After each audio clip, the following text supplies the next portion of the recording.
Hello, everyone, and welcome to the Flow Over Fear podcast, where it is our mission to help you to rise above fear and realize your ultimate potential in leadership and life. I'm your host, Adam Hill, and it is my goal to share with you the human side of high performance. My guests share their experience with fear, anxiety, struggle, challenge, and most importantly, despite all of it, how they rose above it to achieve incredible results. So, if you're ready to rise up, let's get started. Hey everyone, welcome to this recap episode of Flow Over Fear. And I'm going to talk about the interview that I just had with Justin Maina. And Justin is an American Ninja Warrior athlete. He is a TV host. He is a model and a spokesperson. He's doing all sorts of things, and he owns a massage therapy company called Just Incredible. And by the way, pun-based businesses are my favorite kinds of businesses. So not only that, but he's an amazing massage therapist who is really a massage therapist to the stars.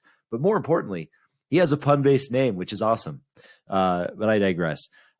He's actually built that business into a very, very thriving company that services high value clientele and is doing very well on that. But in addition to that, part of his biggest calling and his message is helping others to embrace and rise above and overcome their fears. He himself has a vast experience in overcoming fears through his own life. When he was younger, when he was a child, he experienced fear in two primary ways. That he felt that his voice didn't matter. And so that caused him a lot of fear when he was around friends and family and things like that. And it might say things to him, people that loved him, but they might have said things to him that, that made him feel like his voice didn't matter.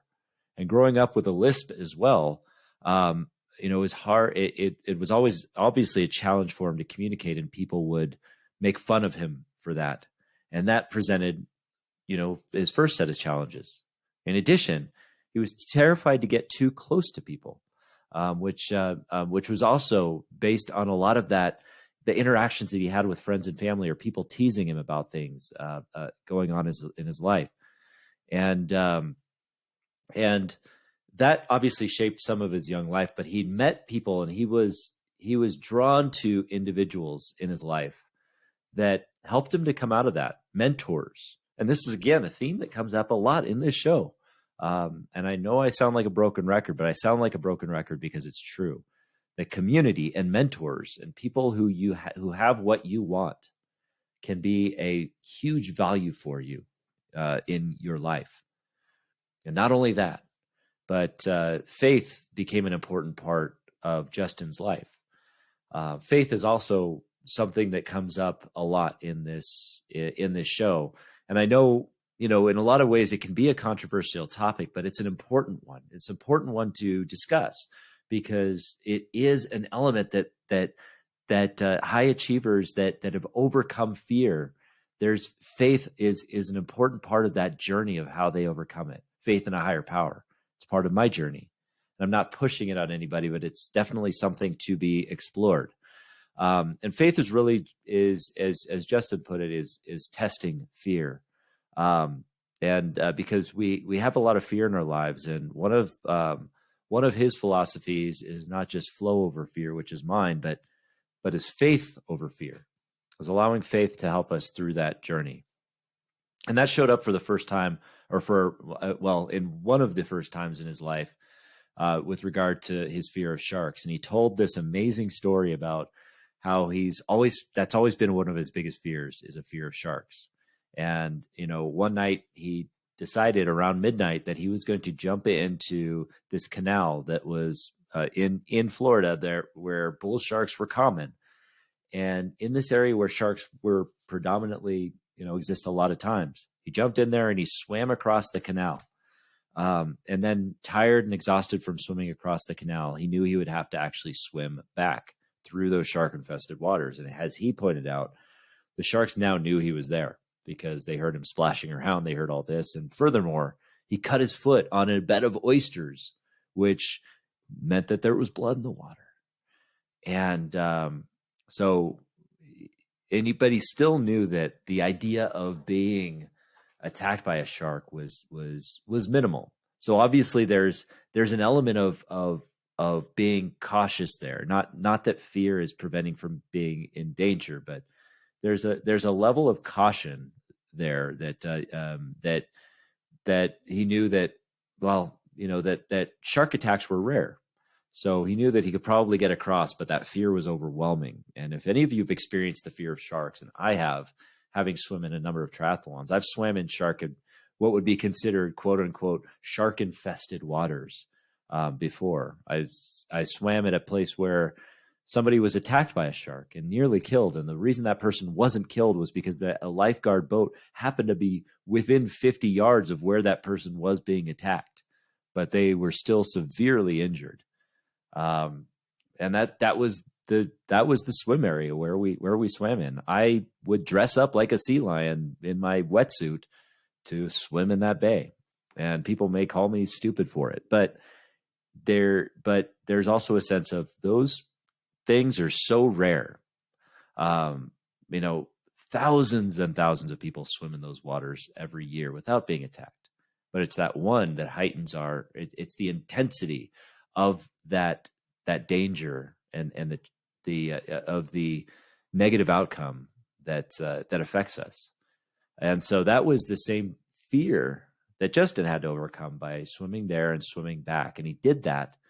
And it was this epiphany moment that he learned from that he realized that from his perspective, what he said, that there was this evil that was always telling us that we should amplify that fear and listen to it and not do the thing because we're afraid, but we're drawn to a higher calling. That means that even though we experience that fear, even though that fear is there, that we should go anyway. We should lean into it. Now, what I say about it is that I look at fear as a signal in our lives. Fear is a signal that we're pushing up against our comfort zone. Fear is a signal for danger, and evolutionarily speaking, of course, danger is going to be there, and it's going to it's going to exist in our lives. And a lot of times, it's telling us that there's legitimate danger that we want to stay away from. But in other cases, it's also telling us that we are approaching, or we have pushed up against our comfort zone, and we have an opportunity to grow. And in this case, Justin interpreted that as the opportunity to grow, which became one of his core values. And it was a real powerful way of leaning into his faith and building upon that faith and building upon that journey of rising above fear. Now, for many people hearing this, thinking about the idea of being afraid of something, terrified of something like sharks, and just jumping into the water and going anyway, seems a little extreme. And it is. But I pressed on Justin a little bit on that because when and he added the context of saying, well, no, it took him 10 years to get up to that point with baby steps. He took these incremental steps up to that point. So the goal is not necessarily just to realize you're afraid of something and do a swan dive all the way over into the belly of your biggest fears, but really to incrementally start to immerse yourself in them, building yourself up to the point where you can jump into the proverbial canal that's full of sharks. That's the power of rising above fear and pushing beyond our comfort zone and looking at fear as a signal. Adventure is an antidote to anxiety. And one of the things that Justin said is that adventure makes him a better man. And I can resonate with that. Adventure makes us better people, and adventure makes it worth living, makes this life worth living. When we got into the discussion of some of the routines that Justin brings in, a couple of the routines is that he looks at every morning his core values and his purpose and his vision. And what he defines as core values is what he finds to be true in this world, no matter what. Meaning, if you have a value that might change based on the conditions that you're in or based on your life, what's going on in your life, well, then it's not a core value because it can change. But if there's something that you held with a belief that you hold with such conviction that it will never change, it's a core value. And how do we find our core values? It's a challenging question that we answer. And Justin mentioned that the way that he has found his and the way that he recommends that people do is that if you're put into a situation or if you meet somebody that really, really tugs at your heart, and when you meet a person and your heart is pulled in that direction, chances are that person has something that you want, has something that you desire, is living amongst your core values, and that may be somebody to learn from. And the more you can learn, the more you can immerse yourself in reading about these things and all of that, the more you can start to identify and internalize your core values and start to live them. Then you can start speaking them every day and reinforcing them in your life. And you could tell that Justin, just in this interview, that he is a man of purpose. He's a man of conviction and belief, and he pursues and he lives out his core values in this way. And you could tell that tell with the energy that he's able to put out that it's extremely positive and that it's going to push him in the right direction. As he said, if you stay in your lane and you stay true to your convictions, doors will open. Doors, the things, the positive things will be laid out to you. It won't always be easy, but things will open for you. As long as you stay in your lane, as long as you stay true to those convictions. Now the shark thing wasn't obviously his first experience with overcoming fear. One of his first experiences with that was learning to do a backflip. And learning to do a backflip is something that I've been afraid of, my whole life, for the very same reason that Justin was afraid of doing it this first time. He didn't want to land on his head. He didn't want to break his neck, and I certainly don't want to do that either. I'm a klutz. I have no coordination whatsoever. You ask my son, who is a contortionist. He can stick his legs behind his neck and do all this kind of stuff. He could do a backflip like that, no problem. I'm as limber as a tree, basically, and I can basically fall down straight or fall down the other way straight. I fall down a lot, but I can't do a backflip. I can't bend that certain way. But I'm convinced by Justin that 43-year-old man like myself can learn to do one. And I guess that really it took him 2 years to learn how to do a backflip. What was really the biggest obstacle was the fear that he had to get over. And once he got over that, the mechanics of doing it and the mechanics of working with someone to help him, do it really started coming. And then once he did it, he was able to do it over and over and over and over again. So once we get over that, once we can rise above that fear and start doing it, we can repeat the process and we can do it again. It's just an act of looking at fear, being afraid, doing it anyway. A couple of the points that came into mind with regard to that backflip is that it takes absolute commitment. It takes absolute commitment, because if you're not committed and you start doing that backflip, boy, you're going to fail. That's where you do land on your head, right?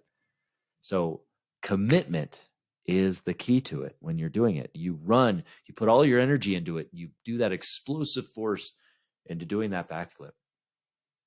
But once he learned it, and he started getting into acrobatics, and he started practicing a lot of these things, and he started getting into massage therapy, which, interestingly enough, conditioned his hands while doing this massage therapy, conditioned his hands to have better grip strength, to actually be able to grip things better.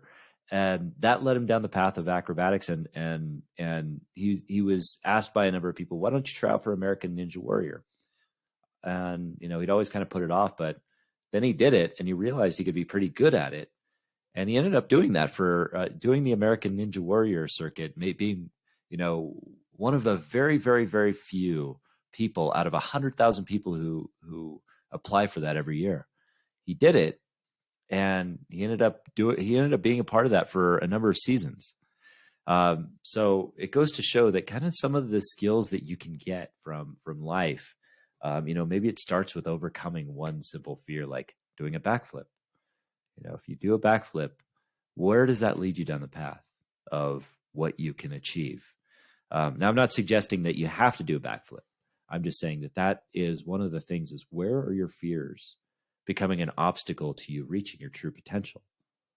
The backflip may not be the thing, but think about the doors that can open if you just face that one fear that is blocking you. If you just rise up to embrace the fear and you take it on as a challenge to push past your comfort zone, where will that take you? Will it take you onto a stage in front of thousands of people? Will it take you into the athletic world as an American Ninja Warrior, as an Ironman world champion? Or will it take you to new levels in your career or your relationships? Will you ask somebody for their phone number and find that you've met your soulmate? Those things require that we lean into fear, that we risk rejection, that we risk pain, that we risk being hurt, but that ultimately we live this fulfilling life of adventure, and that we find freedom. Because the more that we embrace fear as a signal that we're about to grow, the more we open up freedom for ourselves in our lives, whatever that means for you. The more we open up freedom, leaning into fear, embracing fear as a signal, opens up a life of freedom. And freedom is one of Justin's core values. And that freedom means to him, that's his happy place, is being free to explore new parts of the world without the burden of having to report to somebody or know that there's that there's something coming tomorrow or what have you. That's the ultimate happy place that he has.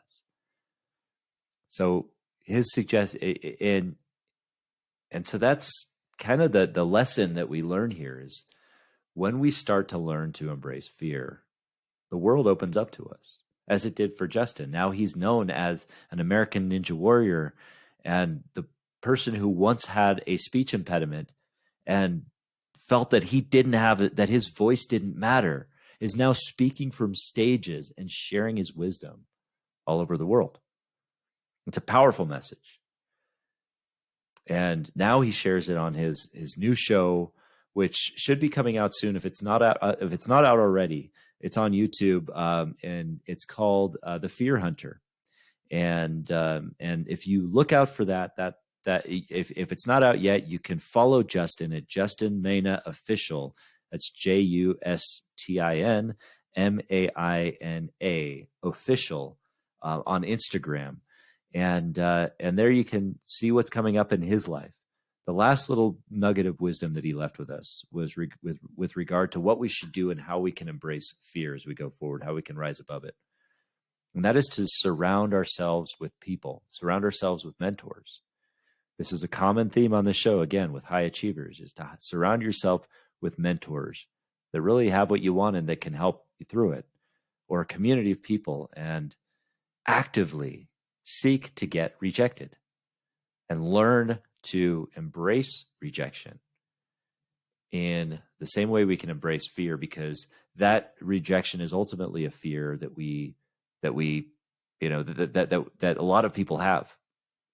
And when we can get rejected and we can learn to be okay with that, and learn to embrace it, well, then we can start to grow from it. We could start to grow beyond it.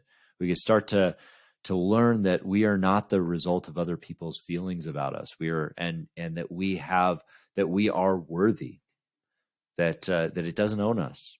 And then we can start to gain that freedom. So if you want to listen to more of this interview with Justin that I had, listen to it on Apple iTunes. It was really, really good. I was grateful to have him on. I'm grateful to have him in my circle of friends now. And you could find him on YouTube. You could find him on Instagram, and keep up with him, because he's gonna be a light in the world. So get in touch with him And as he said in the past, if there's anything that you have questions regarding that, regarding fear or anything like that, reach out to either one of us, and we'll do our best to help in whatever ways we can. Thank you so much for joining us today. We'll see you next time. Hey everyone, thanks for tuning in to the Flow Over Fear podcast. If you'd like to learn more about getting into flow and learn the foundations of flow, I have a free video series on my website at www.adamcliffordhill.com called The Foundations of Flow. Feel free to go there and download it and start your journey to rising above fear and achieving greater flow in your life. And if you like this episode, and I'm guessing you did if you stuck around for this long, then please do me a favor and hit the subscribe button, and you will receive notifications when I have new interviews, new recaps, and new trainings that pop up on YouTube. Thanks again for joining us.